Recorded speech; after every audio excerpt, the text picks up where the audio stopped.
University మంచి భవిష్యత్తు కోసం తెలుగు విద్యార్థులు ఇష్టపడే యూనివర్సిటీ. కాల్ 9059052378 9059052379.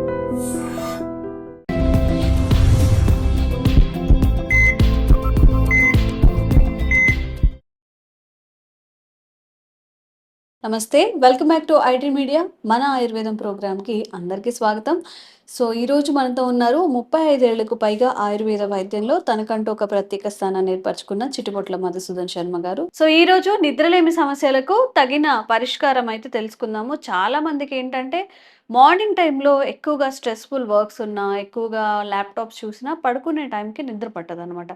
అండ్ హౌస్ వైఫ్స్లో కూడా ఏదైనా ఇష్యూస్ ఫేస్ చేస్తున్నప్పుడు కానీ, ఇంట్లో సమస్యలు ఉన్నప్పుడు కానీ, పడుకున్నప్పుడు ఒక పట్టాన నిద్ర పట్టదని చెప్తూ ఉంటారు. సో వాళ్ళందరి కోసం మనం పొద్దున్నంతా పని చేసేది, తినేది ఎంత చేసినా మంచి స్లీప్ లేకపోతే అక్కడ కూడా ఆరోగ్యం డిస్టర్బ్ అవుతుంది. కాబట్టి చక్కగా పడుకోగానే మంచిగా ఒక క్వాలిటీ స్లీప్ పట్టాలి అంటే ఏం చేయాలి మనం తెలుసుకుందాము. నమస్తే సార్. నమస్తే అమ్మా. ఎలా ఉన్నారు సార్? బాగున్నానమ్మా. సో నిద్రలేమి సమస్యలు అనేవి కామన్గా వస్తున్నాయి సార్ ఈ మధ్య కాలంలో. అందరిలో ఉంటున్నాయి, చిన్న పెద్ద అని తేడా ఉండట్లేదు. సో ఎవరైనా కానీ ఈ నిద్రలేమి సమస్యల నుంచి బయటపడి అంటే చాలామంది చెప్తుంటారు ఎప్పటి నుంచో అసలు సరిగ్గా స్లీప్ లేదు అని చెప్పి. అలాంటి వాళ్ళందరికీ కూడా మీ ద్వారా ఒక మంచి సలహా లేదా చిట్కాని తెలియజేయండి. షూర్ అమ్మా. The best advice is found on pillow అని చెప్పేసి ఉందమ్మా అప్పుడు నానుడి. Best advice found on pillow. Pillow okay. So అంటే దాని బ్రాడ్ మీనింగ్ ఏంటంటే అమ్మా, బాగా కంటి నిండా నిద్రపోతే మంచి మంచి ఆలోచనలు వస్తాయి, మంచి ఆరోగ్యం ఉంటుంది అనేటువంటి బ్రాడ్ బేస్ దీంతో వాళ్ళు the best advice is found on pillow అని చెప్పేసి చెప్పడం జరిగిందమ్మా. ఓకే. సో అంటే బాగా నిద్రపోతే మంచి ఆలోచనలు మనకు వచ్చేస్తాయి. అదే మంచి శరీరం, మంచి ఆరోగ్యవంతమైన శరీరం కూడా మనకు ఉంటుంది అనేటువంటి దీంట్లో బాగా నిద్రపోవాలని చెప్పేసి చెప్పడం జరిగిందమ్మా. అందుకే దాన్నే మన వాళ్ళు ఏం చేసినారంటే కంటి నిండా నిద్రపోతే ఒంటి నిండా ఆరోగ్యం అని చెప్పేసి చెప్పడం జరిగిందమ్మా. సో మరి ఈ రోజుల్లో కంటి నిండా నిద్ర కరువైంది కాబట్టి ఒంటి నిండా నిద్ర కథ దేవుడు లేదు కదమ్మా. ఒంటిలో ఒక 1% కూడా ఆరోగ్యం ఉండేటువంటి పరిస్థితి లేదు. ఒంటి నిండా ఆరోగ్యం కదా దేవుడు ఎరుగు. ఒంటిలో ఒక భాగాన్ని కూడా ఆరోగ్యం ఉండట్లేదు. సరే, అది దురదృష్టకరమైన విషయమా. సో మరి మంచి నిద్రకి అంటే సైడ్ ఎఫెక్ట్స్ లేకుండా మంచిగా అన్ని మనకు సైడ్ బెనిఫిట్స్ ఉండేదానికి మనం కొన్ని వీడియోస్లో కూడా మంచి మంచి టిప్స్ చెప్పడం జరిగిందమ్మా. సో అవన్నీ ఫాలో చేసేసి చక్కటి రిజల్ట్ పొంది ఫీడ్బ్యాక్ ఇవ్వడం కూడా జరిగింది. సో ఇప్పుడు మనం చెప్పుకోబోయేటువంటి ఈ యొక్క ఫార్ములా కూడా మరింత మంది కూడా ఉపయోగపడుతుందమ్మా. సో సేఫ్టీగా ఉంటుంది, ఈజీగా తయారు చేసుకోవచ్చు, అదేవిధంగా ఈజీగా వాడుకోవచ్చు. ఔషధాలు కూడా మనకు కామన్గా దొరికేటువంటి ఔషధాలే కాబట్టి పెద్ద ఇబ్బంది కూడా ఉండదమ్మా. సో అలాంటి ఫార్ములా చెప్తానమ్మా. అదేంటంటే జాజికాయలు పొడి, అదేవిధంగా అతిమధుర చూర్ణము, మూడవది వచ్చేసి బాదం పప్పు పొడి, గసగసాలు పొడి, గసగసాలను కాస్త వేయించి చేసినటువంటి పొడి. మళ్ళీ ఒకసారి చెప్తాను చూడమ్మా. మొట్టమొదటి వచ్చేసి జాజికాయలు ఇవన్నీ మనకు మార్కెట్లో దొరుకుతాయమ్మా. జాజికాయల పొడి, అతిమధురం పొడి, ఎస్టీ చూర్ణం అంటారమ్మా. ఇది చాలా మందికి తెలియకపోవచ్చు, చాలా తీయగా ఉంటుందమ్మా. సో నోట్లో వేసుకుంటే అంత తీపి ఉంటుంది. అతిమధుర చూర్ణం, సో దీనికి కూడా నిద్రను కలిగేసేటువంటి గుణం ఉందన్నమాట. సో అతిమధుర చూర్ణం ఇది కూడా మనకు మార్కెట్లో దొరుకుతుంది. బాదం పప్పును కాస్త వేయించేసేసి చూర్ణం తయారు చేసుకోవాలి. అట్లే గసగసాలను కాస్త వేయించేసేసి చూర్ణం తయారు చేసుకోవాలి. సో ఈ చూర్ణాలన్నీ సమభాగాలు కలుపుకోవాలి. ఇప్పుడు నేను 10 గ్రామ్స్ చెప్పాను కదమ్మా. మొత్తం 10 గ్రాముల చొప్పున కలపడం వల్ల బ్రహ్మాండమైనటువంటి నిద్రను కలుగజేసేటువంటి ఔషధం రెడీ అయిపోతుంది. చాలా బాగా పనిచేస్తుందమ్మా. ఎలా వాడాలి సార్ దీన్ని ఏం చేయాలంటే అమ్మా, రోజు రాత్రి పడుకునేటప్పుడు జస్ట్ ఒక హాఫ్ టీ స్పూన్ పౌడర్ అమ్మా, ఒక కప్పు గోరువెచ్చని పాలలో కలుపుకొని తీసుకోవాలి అంతే. రోజు రాత్రి పడుకునేటప్పుడు హాఫ్ టీ స్పూన్ కంటే ఎటువంటి పరిస్థితుల్లో ఎక్కువ వాడకూడదు. మా మాక్సిమం డోస్ చెప్తున్నాను. సో కొన్నాళ్ళ పాటు అలా వాడేసేసి కొంచెం పరిస్థితి తీవ్రత అదుపులోకి వచ్చిన తర్వాత, కొంచెం నిద్ర పట్టేటువంటి పరిస్థితి వచ్చిన తర్వాత అంతా కూడా వాడకుండా జస్ట్ రోజు ఒక 1 గ్రామ్ వాడితే సరిపోతుందమ్మా. ఇది 2 to 2.5 గ్రామ్స్ వరకు చెప్పాను. పరిస్థితి ఎక్కువ ఉన్నప్పుడు, తీవ్రంగా ఉన్నప్పుడు ఆ విధంగా వాడుకోవాలి. కొంచెం పరిస్థితి కంట్రోల్లోకి వచ్చిన తర్వాత 1 గ్రామ్ 1.5 గ్రామ్ వాడినా సరిపోతుందమ్మా. అందులో ఔషధ గుణాలు అలా ఉంటాయన్నమాట. సో కాబట్టి కొన్నాళ్ళ పాటు మాత్రం వాడుకోవాలి ఈ డోసు. ఎందుకంటే ముఖ్యంగా ఈ గసగసాలు అనేవి ఎక్కువ ప్రమాణంలో ఎక్కువ రోజులు వాడుకోకూడదమ్మా. కాబట్టి కొద్ది ప్రమాణంలోనే ఆ విధంగా నేను వాడితే సరిపోతుంది. తర్వాత మళ్ళీ 1 గ్రామ్ 1.5 గ్రామ్ డైలీ వాడుకుంటుంటే సరిపోతుంది. సో ఈ విధంగా వాడుకోవడం వల్ల మెదడులో నిద్రను కలుగజేసేటువంటి మెలటోనిన్ అనేటువంటి హార్మోన్ ఉత్పత్తి బాగా జరుగుతుందమ్మా. ఎప్పుడైతే మెలటోనిన్ అనేటువంటి హార్మోన్ ఉత్పత్తి ఉత్పత్తి బాగా జరుగుతుందో అదే నిద్రను కలుగజేస్తుంది. సహజ సిద్ధంగానే స్వభావ సిద్ధంగానే నిద్ర వచ్చేదానికి అది కారణభూతం అవుతుంది అనమాట. సో రోజు రాత్రిపూట ఆ విధంగా చేస్తుండాలి. ఇప్పుడు జాజికాయలో ఉన్నటువంటి మరొక సుగుణం ఏంటంటే మంచి మజిల్ రిలాక్సెంట్గా పనిచేస్తుందమ్మా.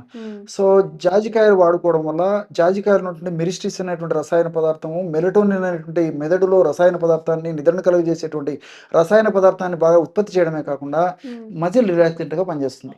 అంటే నిద్రలేమి ఉన్నటువంటి వాళ్ళకు మజిల్ పట్టేసేసి చాలా అసహనంగా ఫీల్ అవుతుంటారమ్మా. ఎప్పుడైతే కండరాలు కొంచెం రిలాక్స్ అయిపోతాయో మనిషి బాగా కంఫర్టబుల్గా ఉంటుందమ్మా. కండరాలు పట్టేయడం అలాంటి పరిస్థితి ఉండదన్నమాట. సో అదేవిధంగా ఈ అతిమధురంలో గ్లైసిరిజన్, గ్లాబ్రిన్ అనేటువంటి రసాయన పదార్థాలు కూడా చక్కటి నిద్రకి సహకరించేటువంటి పరిస్థితి ఉంటుందమ్మా. అట్లే బాదంలో సహజసిద్ధంగానే మెలటోనిన్ కొంత ఉంటుందమ్మా. సో మన మెదడులో ఉత్పత్తి అయ్యేటువంటి మెలటోనినే కాకుండా బాదంలోనే ప్రకృతి సిద్ధంగానే ప్రకృతే నిక్షిప్తీకరించి మనకు ప్రసాదించింది. సో అలాంటి మెలటోనిన్ అనేటువంటి బాదంను వాడుకోవడం వల్ల మెదడులో మరింత మెలటోనిన్ సామర్థ్యం పెరిగి మెలటోనిన్ ఉత్పత్తి పెరిగి నిద్ర హేతుభూతం అవుతుంది.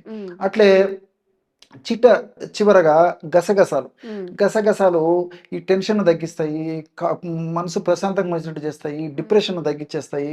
అదేవిధంగా ఇందులో కూడా అనేక రకాల పోషకాంశాలు ఉన్నాయి కాబట్టి బాడీని కూల్ చేసేటువంటి తత్వం ఉంటుంది. కాబట్టి ఈ విధంగా రకరకాలుగా ఇందులో రసాయన పదార్థాలు ఉపయోగపడతాము. అసలు గసగసాల గురించి చెప్తుంటే నాకు మరొక విషయం కూడా గుర్తొస్తుందమ్మా.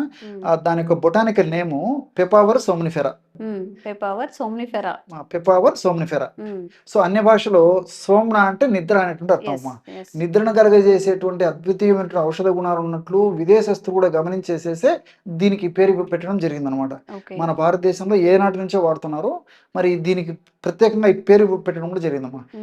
పాపీ సీడ్స్ అంటారు ఇంగ్లీష్లో, బొటానికల్ నేము శాస్త్రీయంగా దీనికి వచ్చేసి పెపావర్ సోమ్నిఫెరా అంటారు అనమాట. సో మరి ఈ పద్ధతిలో ఈ యొక్క ఔషధాన్ని వాడుకోవడం వల్ల చక్కటి నిద్ర సొంతం అవుతుంది. మరి దీనికి ఏంటంటే కొన్ని జాగ్రత్తలు కూడా తీసుకోవాలి. సమయానికి రాత్రి పడుకోవడం అలవాటు చేసుకోవాలి. ఎగ్జాక్ట్లీ. మనం ఏ విధంగా అయితే ఉదయం లేవాలనుకుంటూ అలారం పెట్టుకుని లేస్తామో రాత్రిపూట అలారం పెట్టుకుని పడుకోవడం కొన్నాళ్ళ పాటు పాటించాలమ్మా. అదేవిధంగా ఎక్కువగా లైటింగ్ ఉన్నటువంటి గదిలో పడుకోవద్దమ్మా. లైటింగ్ ఎంత డిమ్గా ఉంటే మెలటోనిన్ అనేటువంటి పదార్థం అంత బాగా ఉత్పత్తి అవుతుంది అనమాట. ఒకే శయన గదిలో పడుకోవడం అలవాటు చేసుకోవాలి. శయన గది కూడా డిస్టర్బెన్సెస్ లేకుండా ఉండేటువంటి పరిస్థితి చేసుకోవాలి. ఇలాంటి చిన్న చిన్న జాగ్రత్తలు తీసుకుంటూ మరి నేను చెప్పినటువంటి ఈ యొక్క పదార్థాన్ని వాడుతూ, అంతేకాకుండా రాత్రిపూట కూడా డిన్నర్ వీలైనంత వరకు అర్లీగా తీసుకోవడము, అదేవిధంగా ప్రకృతిలో లభించేటువంటి పదార్థాలకి ఎక్కువ ప్రాధాన్యత ఇచ్చి వాటితోనే డిన్నర్ ముగించడం చాలా మంచిదమ్మా. ఇలాంటి చిన్న చిన్న జాగ్రత్తలు తీసుకుంటూ నేను చెప్పినటువంటి ఈ యొక్క ఔషధాన్ని కూడా వాడుకోవడం వల్ల చాలా చక్కటి సంతృప్తికరమైన ఫలితాలు కలుగుతాయి. అంతేకాకుండా ఈ ఔషధాన్ని కొన్నాళ్ళ పాటు వాడి ఆపేసినప్పటికీ మనం తీసుకునేటువంటి జాగ్రత్తల యొక్క ప్రభావము సదా మన దేహంలో ఉంటూ కాపాడుతూ మనల్ని రక్షిస్తూ ఉంటూ చక్కటి నిద్ర మనకు సొంతమయ్యేదానికి ఈ యొక్క మనం తీసుకునేటువంటి జాగ్రత్తలు అదేవిధంగా ఇవి కూడా ఉపయోగపడతాయమ్మా. ఓకే. సో సార్ చెప్పినట్టు ఎవరైనా కానీ నిద్రలేని సమస్యలు ఫేస్ చేస్తున్నప్పుడు చాలా టిప్స్ చెప్పారు. డార్క్ రూమ్లో ఉండాలి, ఎలా వాడాలి, ఇప్పుడు చెప్పిన మెడిసిన్ అనేది ఎలా వాడాలి, ఈ లేపనం అనొచ్చు కదా సార్, మన దీన్ని పౌడర్ని ఎలా వాడాలి ఏంటి అనేది. అండ్ మన లైఫ్ స్టైల్ కూడా కొన్ని చేంజెస్ చేసుకుంటే మీరు కూడా చక్కగా నిద్రపోవచ్చు. అందరిలాగే ఒక నిద్రతో పాటుగా ఆరోగ్యాన్ని కూడా తెచ్చుకోవచ్చు. తప్పకుండా ఇవన్నీ ట్రై చేయండి. Thank you sir. Thank you so much. నమస్తే. Sir, one life lesson what medicine has taught you. Whatever you can do without expecting.